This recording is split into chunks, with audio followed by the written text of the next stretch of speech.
Dead men tell no tales, but their ships speak volumes.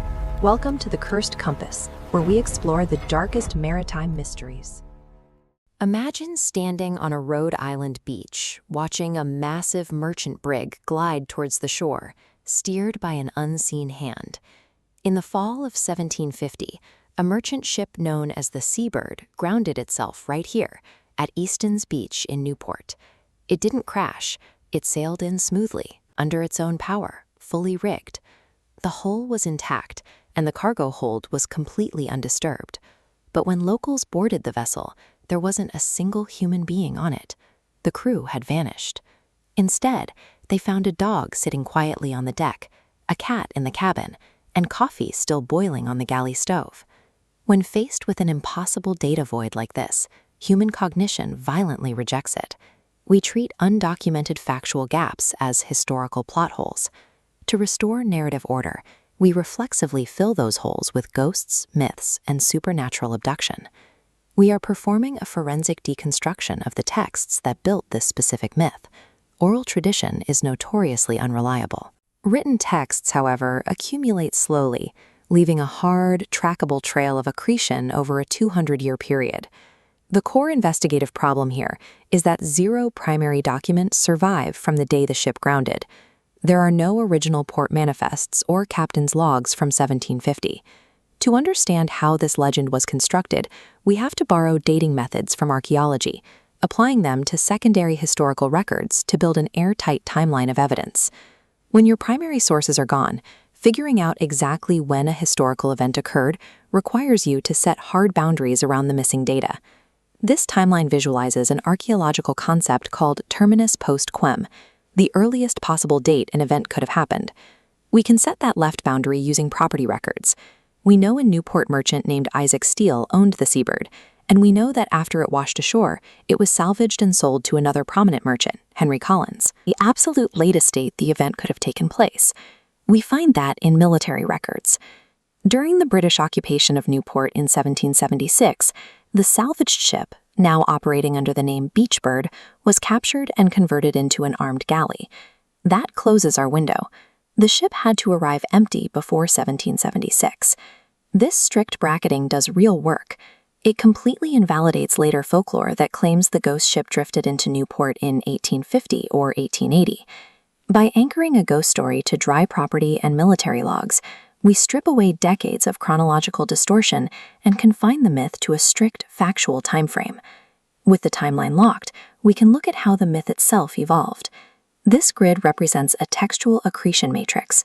We'll use it to track exactly when specific details first appeared in print. The earliest extensive written account comes from John Ross Dix in 1852. Dix is relatively restrained in his reporting. He notes the good weather, the missing longboat, and the ship's miraculous survival. Just 1 year later, Edward Peterson publishes his history, marking a subtle shift in how the narrative is constructed. Peterson injects hyper-specific local names into the text, claiming a man named William Lee helped refloat the vessel at Godfrey Malbone's wharf. Adding granular local specifics functions to falsely anchor the myth in perceived local authority. Then, in 1859, Samuel Green Arnold writes an account that abandons reporting entirely and shifts into dramatic storytelling. Arnold introduces highly cinematic tropes to the historical record. Suddenly, there is a set breakfast table, a boiling kettle on the stove, and the only living survivors are a dog and a cat. This is a historiographical paradox. As we move further away in time from the 1750 event, the details do not fade. They become more vivid and specific. We are watching the mechanics of myth-making in real time. Facts are being retroactively invented to give an unresolved mystery the narrative satisfaction that history failed to provide. By the late 19th century, newspapers frequently blurred the lines between factual reportage and serialized literary fiction. On October 11, 1885, the Wilmington Sunday Morning Star published an overtly fictionalized short story about the Seabird. The article starts with the known facts of the grounding, but then spirals into wildly fictional literary additions, inventing exact sums of untouched coins left in the cabin and a subplot about a surviving crew member hiding out in Scandinavia. Over the next 50 years, elements of this admitted fiction, like the untouched money, silently bled back into the oral history of the region. People forgot where they read it and assumed it was fact. Fast forward to the Great Depression of the 1930s, the era that would permanently institutionalize the myth. Under the New Deal, the government created the Federal Writers Project, mandating out-of-work writers to rigorously collect local oral histories across the country. When they published the 1937 Guide to Rhode Island, the writers fully synthesized the 1859 inventions. The boiling coffee and the surviving pets were printed alongside the name of Captain John Huxham as the official historical record. It is a perfect feedback loop. Fiction informed oral history informed the Federal Writers Project, and a federal institution permanently printed the synthesized myth as factual state heritage. 2 centuries of texts, from Dix, Peterson, Arnold, serialized fiction, and the Federal Writers Project, layered entirely together, obscuring the factual reality of 1750. The seabird folklore represents an active, creative response to a terrifying lack of data. For the 18th century maritime community, a perfectly intact, abandoned ship arriving with no storm and no sign of struggle was intellectually intolerable. Human beings find absolute, unexplainable randomness deeply terrifying.